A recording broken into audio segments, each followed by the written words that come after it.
I'm Nick Martire. I'm the co-founder of Norda Run. I make shoes.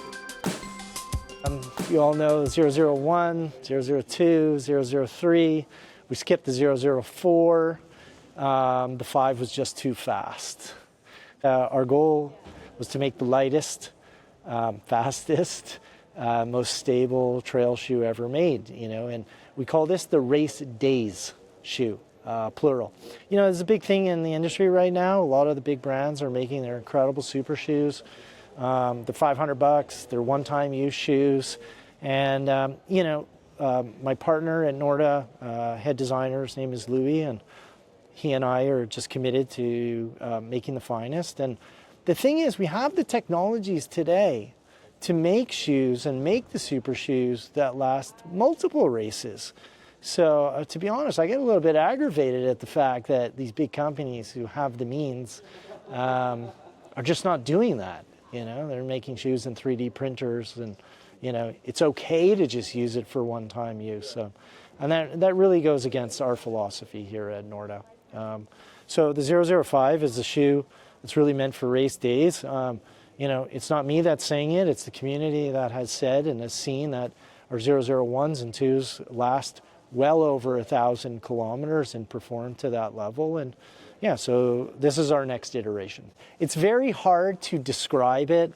This shoe weighs only 214 grams in a men's size 9. Just to put it into perspective, the super shoes that have been released by some of the biggest brands in the world, those shoes are about 275 to 300 grams. So this shoe is literally 30 to 40% less in weight. And in terms of energy efficiency to the athlete, it's just it's such a major difference.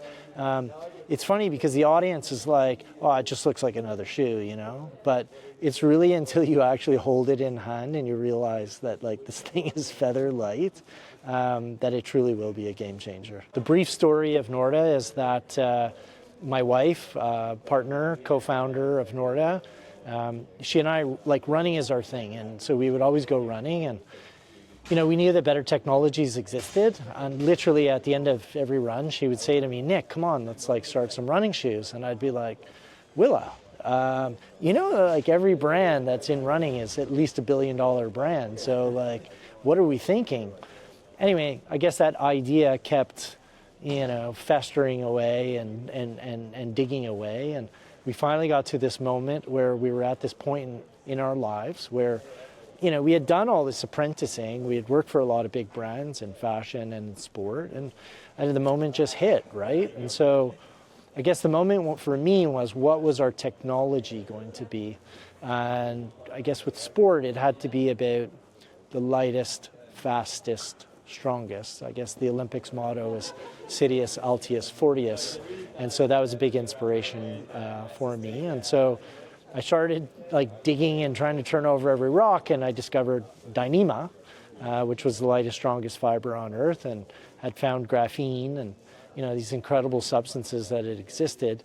The only problem was that when we found out about Dyneema, we realized that nobody had really been able to crack the code and make a shoe from it, because it's very viscous, and it doesn't really stick, and it doesn't really fold. So yeah, that was essentially it. And so we finally cracked the code. Put aside the fact that, we make the lightest, strongest, most responsible and durable shoes, I think what we really want people to know is that, we're a family company. We're good humans. We're very passionate about the natural world that we live in and that we run in, and we really want to protect it. And yeah, we've built over the last few years, I think it's been demonstrated how passionate we are about the trail running community, not only with our team, but just in the endeavors and the things that we do. And I would say, okay, one thing is we want to make awesome footwear, but equally, if not more important to us, is really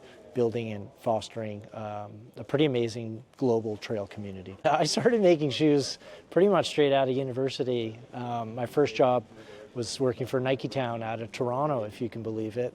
And I started going to the factories maybe about 24, 25 years old, pretty much straight out of university, traveling to Asia, and that's how I learned shoemaking.